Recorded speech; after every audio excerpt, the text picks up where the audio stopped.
Okay, well, thank you, Professor Reddy, for the invitation and for your kind words, and also the University of Illinois Chicago for the invitation for presenting this webinar, which is entitled Geotextile Filter Performance Under Complex Geotechnical and Geoenvironmental Conditions. A summary of the webinar is shown in this slide. We will start with a brief introduction, followed by some factors influencing filter performance in routine applications.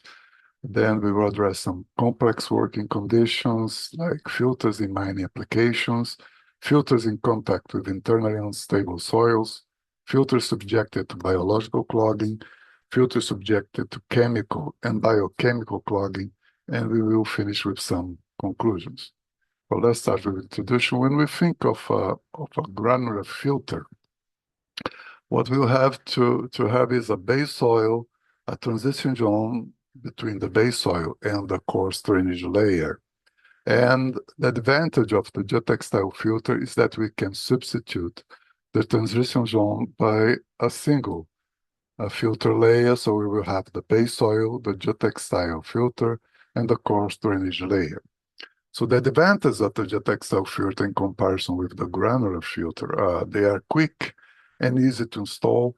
They're easy to transport to remote places, and the geotextile filter occupy less volumes and they cause less environmental impacts than granular filters. And an example of this less environmental impacts for geotextile filter is shown here in this study by Stuckey and co-authors, where they investigated the environmental impact due to a sand filter and a geotextile filter at the base of a pavement. So here we see the reductions of environmental impacts with the use of the geotextile filter instead of the granular filter. For instance, the emission of gases contributing to global warming was reduced by almost 98%.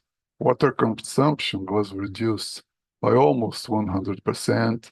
The consumption of non-renewable and renewable energy was reduced by close to or over 90%, and acidification and eutrophication were also reduced by over 90%. So the geotextile filter provides a more environmentally friendly engineering solution. However, as granular filters, geotextile filters can fail, and Kerner in a broad survey of the literature, they identify the main causes for geotextile filter failure as the lack of design or bad design of the filter, some complex soil conditions, atypical liquids, and installation problems, this being a common cause of geotextile filter problems. So the geotextile filter must fulfill some requirements to work properly. It must retain the base soil particles. It must keep a satisfactory permeability, to present low clogging levels, to endure the work conditions, and to be at least as durable as the project life. Let's see some factors influencing filter performance in routine application, where we'll be able to see that even in routine applications, the life of a geotextile filter may not be that easy. So when we think of a geotextile filter in a work, we usually think on the base soil, on the geotextile, and the geotextile on a granular drainage layer, or in the case of the use of a geocomposite for drainage, the base soil, the geotextile filter, and the drainage core of the geocomposite, which can be a geonet or a geospacer. But if we amplify this region here, what we'll actually see is that the geotextile can be compressed due to the overburdening pressure. It can be tensioned due to the sagging of the filter in the voids between coarse layer particles. It can be impregnated by base soil particles, and it can be distorted by the action of shear stresses. So under real conditions, the working condition of the geotextile can be quite different from what we usually have in mind.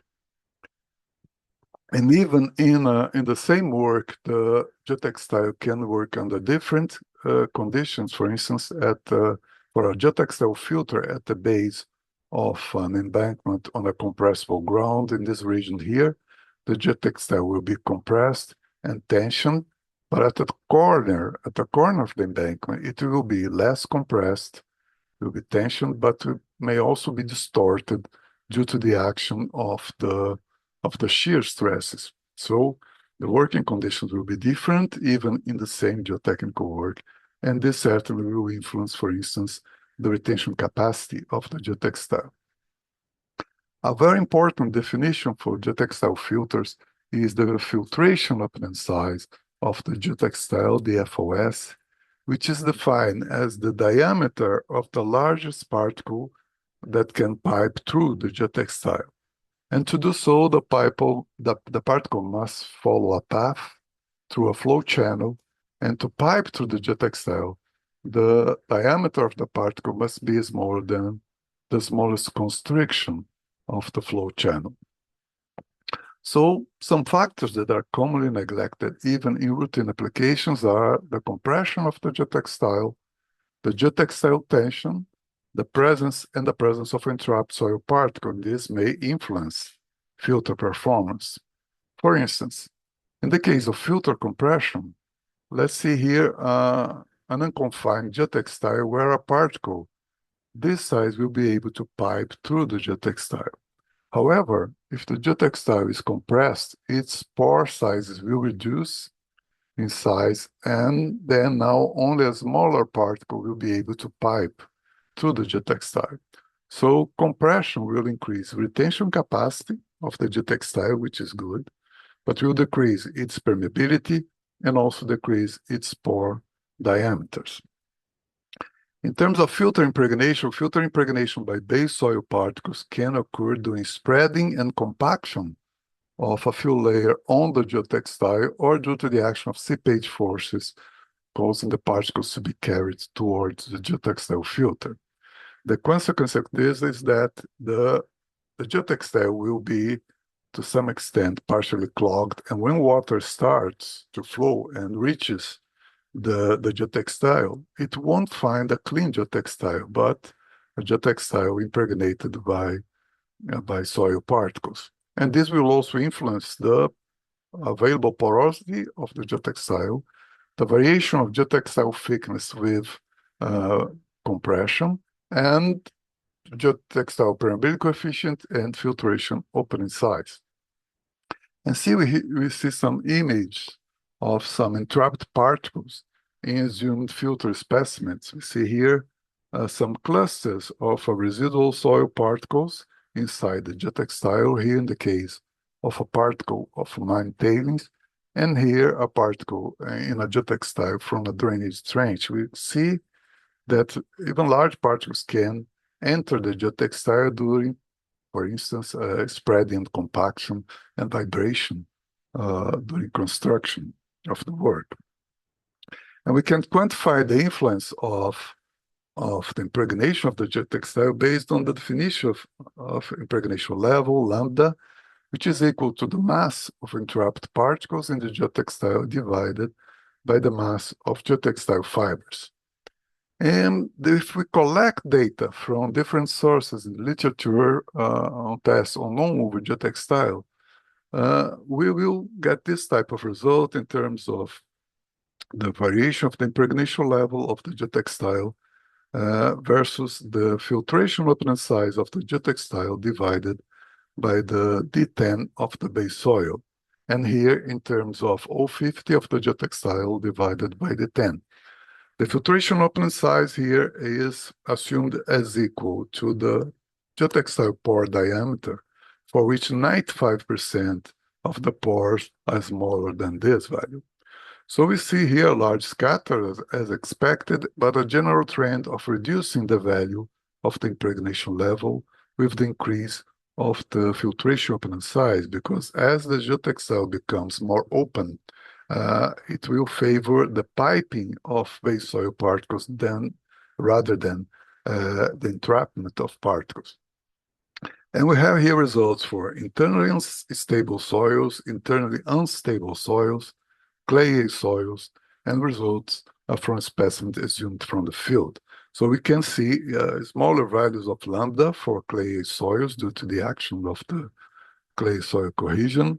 And we also see some large values of the impregnation level for geotextiles assumed from the field.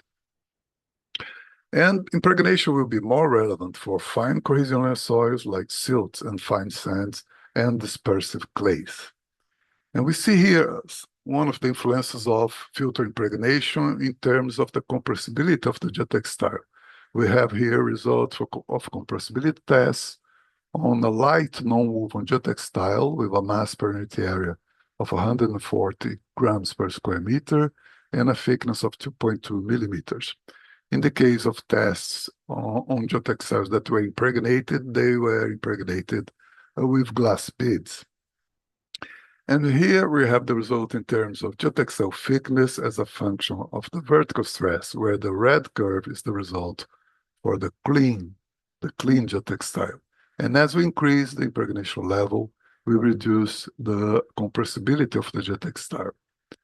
Here result in terms of the permeability of the geotextile for flow normal to its plane versus the vertical stress. Again, the red curve is the result for the clean geotextile. And as lambda increases, we have a significant reduction of geotextile permeability. This reduction is smaller for high vertical stresses, and even under such stress, the permeability coefficient of the geotextile is still within the typical range of permeability coefficient of sands. In the case of a thicker geotextile, the impregnation tends to concentrate in the upper region of the geotextile filter. Well, confinement and partial clogging can occur together. So if we have a clean geotextile, a particle this size will be able to pipe through the geotextile filter. However, if we have entrapped particles, now only a smaller particle will be able to pipe. So this will increase the retention capacity of the geotextile. And this has been confirmed by results from bubble point tests under confinement on specimens with varying values of impregnation level. So we see here the variation of the geotextile filtration opening size normalized by the fiber diameter versus the normal stress for a non-woven geotextile, where the red curve is the result for the clean geotextile. And as the value of the impregnation level increases, the filtration opening size of the geotextile decreases. So we may have a reduction of 45% for a vertical stress of 0, but we may have a 64% for a 1000 kPa vertical stress, which is a stress level that can be easily reached in a mine tailings pile, for instance. And a 64% reduction with respect to the filtration opening size of the geotextile under unconfined condition, which is the value commonly used in geotextile filter design. So confinement and partial clog will increase retention capacity and reduce the geotextile permeability.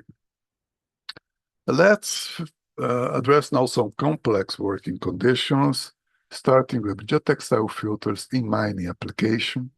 Typical conditions and clogging mechanism in this type of application. Tailings may be very heterogeneous materials, as we can see in these two images of different mine tailings. The filter can work under high stresses due to the influence of tailings unit weight and typical heights of tailing piles. Careless tailings disposal may cause mechanical damage of the filter that may compromise its filter function. The wind blow of dry tailings may cause filter impregnation, and tailings wet disposal may cause filter blinding or impregnation, with impregnation levels of up to 10 having been observed. So we see here an example of the influence of wet tailings disposal.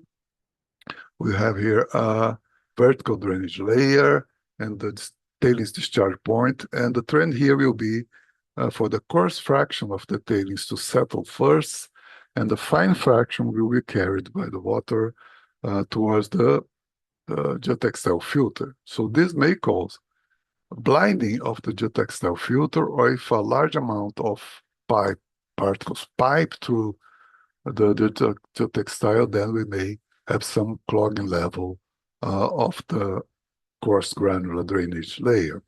So under these conditions, the testing flumes would be more realistic or more appropriate than the conventional tests in filtration, the conventional filtration tests, because it would be a bit more realistic, the mechanism involved in the clogging under such conditions. And despite the harsh conditions, most or the great majority of applications of geotextile filters in mining have been very successful. But of course, monitoring is recommended in important works. Another complex working condition for a granular or a synthetic filter is when they are in contact with internally unstable soils, which are soils where the fine particles can be carried by water through the voids between the large particles of the soil. So this, again, can cause filter blinding or filter impregnation by base soil particles. And the shape of the gradation curve of the soil can give us some indication whether it's a internal unstable soils or not. For instance, soils with gradation curves concave upwards and large values of the coefficient of uniformity tend to be internally unstable soils, as well as gap-graded soils where a range of particle diameters are missing. And there are some approaches in the literature to try to identify if a given soil is internally unstable or not. And Kinnear law is a very popular method because it's easy to apply and has given satisfactory results. More recently, more sophisticated solutions have been used to study the behavior of filters in contact with internally unstable soils, like the discrete element method. And here we see a simulation of the flow of water through an internally unstable soil using the discrete element method, where we can identify some regions in the base soil of concentration of smaller particles. So this may cause self-clogging of the base soil. So a reduction in flow rate may be due to self-clogging rather than filter problem in many cases.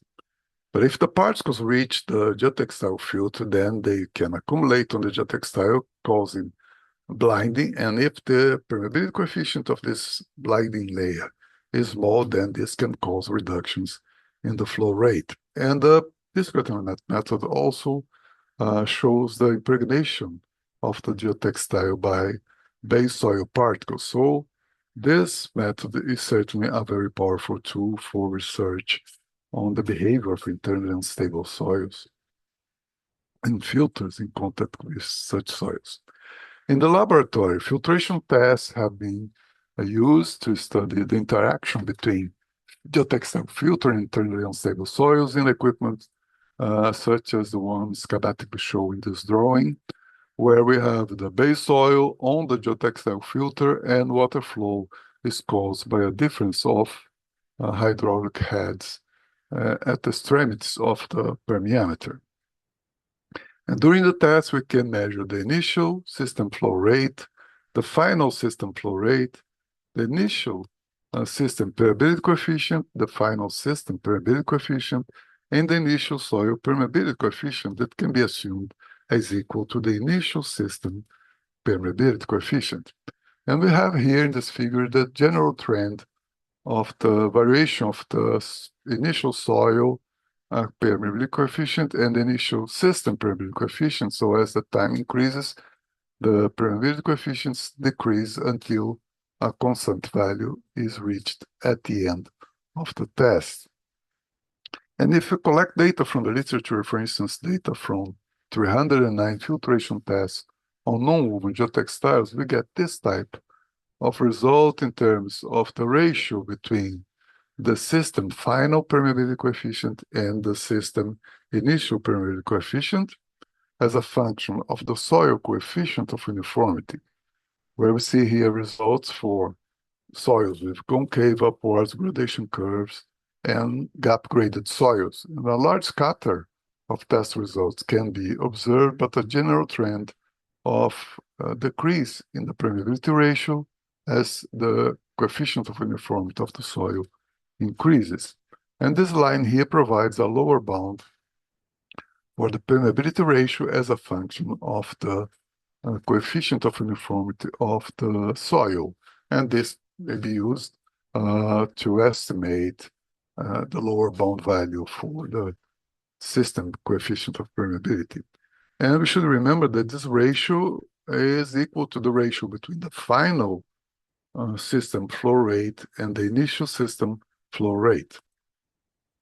And with those results, we can use multiple linear regression analysis to obtain equations to predict the value of the system permeability coefficient. Equations such as this, where cases is a function of the initial system permeability coefficient, some particle diameters of the base soil like D10, D15, D30, the coefficient of uniformity of the base soil, the hydraulics gradient applied to the system, the vertical stress on the system, the thickness and the filtration opening size of the geotextile. So for values between these two here, for the system initial permeability coefficient, we'll get this type of equation. And for values of the initial system permeability coefficient greater than 2 times 10 to minus 3 centimeters per second, we'll get this equation for the system coefficient of permeability. So this type of solution can be used for preliminary analysis, for instance, of the performance of geotextile filters in contact with internal unstable soils. And here we see a comparison between predictions from those equations and measurements in filtration tests. So we see in general, satisfactory agreement with some level of scatter, but most of the data points are within the typical range of uncertainty in permeability tests of soils, for instance. And here a more recent result in terms of comparison between predictions and measurements, now using neural networks, where a slightly less scatter is observed, satisfactory with agreement. So these two tools can also be useful in the prediction of the performance of geotextile filters in internal unstable soils in preliminary designs, for instance. Well, some complex working conditions for filters. Let's see now some filters subjected to biological clogging. Biological clogging is common in landfills.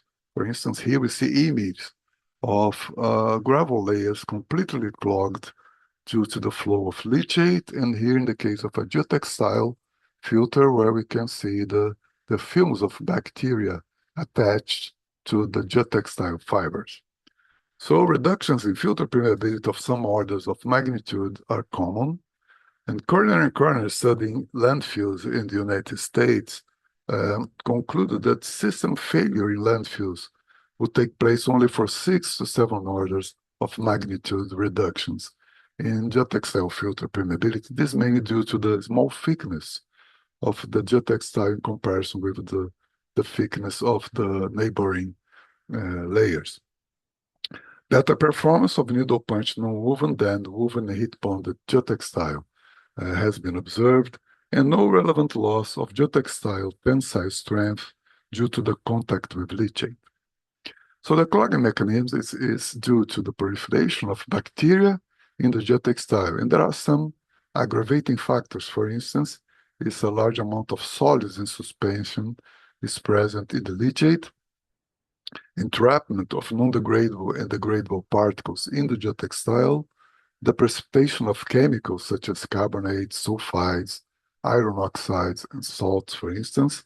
The development of incrustations in the geotextile can also be an aggravating factor. And the effect of solid suspension in the leachate, if we get some results from the literature in terms of the gradation curves of particles in suspension in different leachates, we'll get this type of graph here where we see a wide range of particle diameters, and here we see the typical range of variation of the filtration opening size of non-woven geotextiles, where we see that the geotextile can retain the particles in suspension, and this may cause blinding of the geotextile filter, as we see here at the end of a filtration test using leachate as permeant. So we see that the geotextile looks quite clean, but this degradable layer of particles may reduce, perhaps temporarily or not, the flow rate through the geotextile filter. And Kerner have identified harsh conditions of special concern, those with leachates with total suspended solids and BOD5 greater than 2,500 milligrams per liter. So research on the performance of geotextile in filters and landfills have been carried out with permittivity tests using leachate as permeant, the monitoring of waste geotextile containers, this monitoring of experimental municipal solid waste cells, and the isolation of geotextile filters from landfills. So results from permittivity tests and testing containers have shown typically 3 to 5 orders of magnitude geotextile permeability reductions, fast significant clogging if large amount of suspended solids are present in the leachate. There's a large number of tests on non-woven than on woven geotextiles reported in the literature. And in general, the test conditions in laboratory tend to be more severe than those expected in the field. So again, if you collect data on tests using leachate as permeant, for instance, 288 permittivity tests from different authors and different test conditions, we'll get this type of result in terms of the ratio between the final geotextile permeability coefficient and the initial geotextile permeability coefficient as a function of the filtration opening size of the geotextile. Here results for woven and non-woven geotextiles. And we can see a large scatter and reductions in the permeability ratio up to 8 orders of magnitude, but in most of the case, up to 5 orders of magnitude. So in average terms, the permeability ratio was close for woven and non-woven geotextiles, but zero flow rate was, or complete clogging, was observed in 4.4% of the tests on wovens and 2.7% of the tests on non-woven, suggesting that non-wovens are less susceptible to biological clogging than woven geotextiles. And here we see this region here, that for filtration opening size of a geotextile greater than 0.13 millimeters, which is typical for lightweight non-woven geotextiles, we will see reductions in geotextile permeability up to 5 orders of magnitude, which according to the study by Kearney and Kearney previously mentioned here, that should not be a problem for drainage systems of landfills in typical landfills. And we found only 3 test results on zoomed specimens from landfills showing also a reduction in the geotextile permeability coefficient between 1 and 3 orders of magnitude. So regarding results of tests with experimental waste cells, we have here the results for 2 experimental waste cells that were filled with 50 tons of municipal solid waste containing approximately 49% of organic matter. The cells were instrumented with temperature transducers and settlement plates, and the effluent volume coming from the cells was also monitored over time. And in one of the cells, the drainage system consisted of a geocomposite for drainage with a non-woven geotextile filter with 300 grams per square meter of mass per unit area. And the drainage core of the geocomposite consisted of a geonet. The other experimental cells had a sand layer as the drainage system with 0.2 meters thickness. And here we have some of the results obtained in terms of effluent volume versus time for a monitoring period of 5 years, and we don't see much difference between the results from both cells showing the good performance of the geocomposed drainage layer. Some mitigating factors or conditions that we can identify regarding biological clogging are less clogging has been observed under anaerobic conditions, less clogging intensity in more open geotextiles. In the case of woven geotextiles, the percentage of open area of the geotextile should be greater than 15%. Geotextile with antimicrobial agent can be used, but a few conflicting outcomes have been reported. In some cases, the presence of the antimicrobial agent made no difference in the performance of the geotextile filter. Backflush can be applied to clean the geotextile or to restore its permeability, and water has been observed to be more efficient than leachate, nitrogen gas, or vacuum in backflush applications. And waste management certainly helps. For instance, the pretreatment of the waste to reduce its organic matter, to avoid the disposal of the watered sludge, incinerated ash, and construction debris, and to avoid leachate recirculation.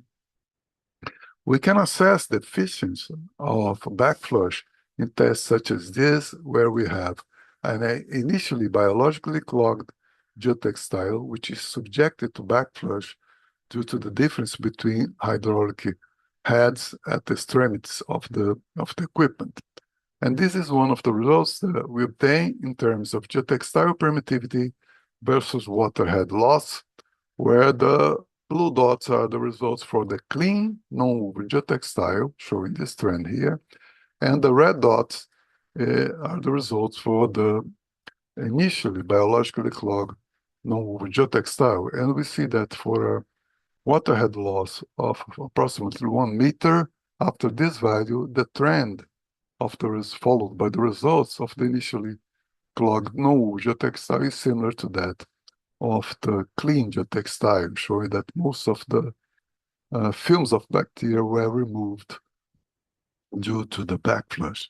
However, in the field, some practical problems to backflush the geotextile may be present, particularly in large waste cells. So if we want to use backflush as a cleaning process for the geotextile, this has to be carefully considered in the design phase of the waste cell.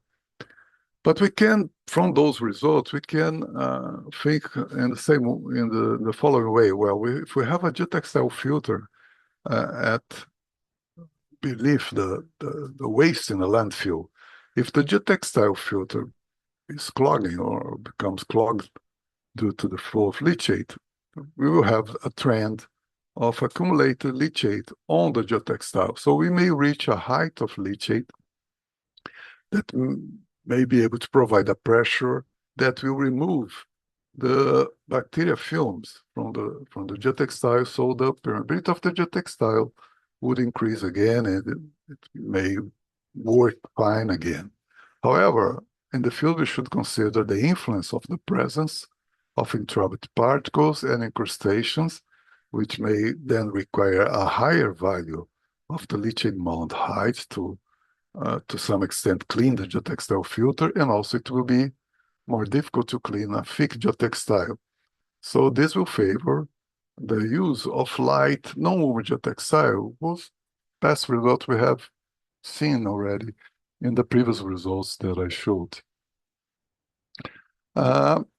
Filter location can also mitigate geotextile filter clogging effects. For instance, we usually think of a geotextile filter in the drainage system of a landfill, the geotextile filter placed at the top of a coarse granular layer, like a gravel layer, for instance. However, Marques and Rowe recommends that the filter should actually be placed at some depth inside the drainage layer, because if the geotextile is clogged, then leachate would still be able to flow sideways through the upper region of the drainage layer. And they have used this solution very successfully in a landfill in Canada.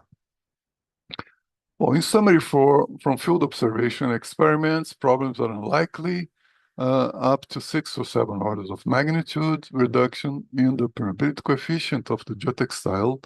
The geotextile filter prevents most of the fines from entering the underlying gravel layer, so this will reduce or minimize the clogging potential of the gravel layer. With a mitigating measure beneficial to granular and synthetic filters can be adopted to also reduce the possibility of clogging. Oops. So in summary, from field observations and experiments, I'm repeating. And the last comment here is that drainage pipes wrapped or soaked with non-woven geotextile should not be used in leachate collection systems because it has been observed that they can be easily clogged under such working conditions. Well, another complex working conditions for granular or geotextile filters are when the filter is subjected to chemical and biochemical clogging. Characteristic observation of such clogging mechanisms that they commonly are very complex phenomena are involved. They are difficult to be realistically simulated in the laboratory. High alkalinity groundwater can precipitate calcium and magnesium, and clogging of filters in iron tailings is influenced by multiple factors such as ions concentration, pH, temperature, hydraulic conditions, and the presence of microorganisms. Internal drainage systems, for instance, calcium oxide, a major component of cement, is one of the main clogging materials present. And the precipitation of sulfates and iron oxide is much less prevalent under anaerobic conditions. So let's see some case histories of geotextile filters subjected to chemical clogging. Veillon and co-authors, for instance, investigated geotextile filters of 18 years old drainage trenches. Here we see a schematic view or schematic drawing of the trenches investigated, where calcite crust formation on the downstream face of the geotextile envelopes was observed. Here we see image of the calcified interfaces between gravel and downstream filter face. Here in the case of the reference trench without geotextile filter, here for the trench with the woven geotextile filter, and here for the non-woven geotextile filter that we can note here a more porous interface in the case of the trench with the non-woven geotextile than in the case of the trench with the woven geotextile. And they observed 93% flow rate reduction in the trenches due to clogging with and without geotextile filter. But despite the permeability reduction, the filters were performing well after 18 years in service. In another case history, Gu and co-authors studied filters in arid regions. They investigated geotextile filter envelopes of 3 to 15 years old perforated pipes. Soluble salts are present in arid and semi-arid regions like calcium carbonate, calcium sulfate, and magnesium carbonate. And so we here in this image we see some crystals of salts attached to the geotextile fibers. This will reduce the pore space or the pore diameters of the geotextile and certainly will reduce its permeability. And they observed up to 95% reductions in geotextile permeability. But again, the geotextile permeability was still close or greater than that of the soil, with the ratio between geotextile permeability coefficient and soil permeability coefficient between 0.85 and 42.7. So despite the clogging mechanism, the filter was still working fine again. So now let's see another complex clogging mechanism, which is due to ochre formation, which is a biochemical process resulting in iron oxide precipitation and is common in lateritic soils. It occurs under suitable electrochemical conditions at non-aerated aerated soil filter interfaces. And it was firstly observed in sand filters, for instance, In Brazil, the Rio Grande Dam, which is an almost 90 years old dam, a 28-fold permeability reduction of the sand filter was observed in permeability tests with a duration of 550 days, and several other case histories of sand filter clogging due to occur formation can be found in the literature, with most of the cases are filters of earth dams. Here we see the consequence of occur formation in the drainage system of a tieback retaining wall. This brownish color is typical of occur, and of course, if the drainage system is compromised by occur formation, this can cause a severe consequence to the stability of retaining walls in general. So clogging of geotextile filters due to occur formation has also been observed and reported in the literature with varying clogging intensities. Here we see images of non-moving geotextile clogged due to occur formation, here in the case of a woven geotextile. Up to 98% reduction in geotextile permeability in laboratory tests have been reported, with more severe clogging has been observed in woven and heat-bonded geotextiles than in needle-punched non-woven geotextiles. And the presence of organic matter favors the proliferation of bacteria that cause clogging.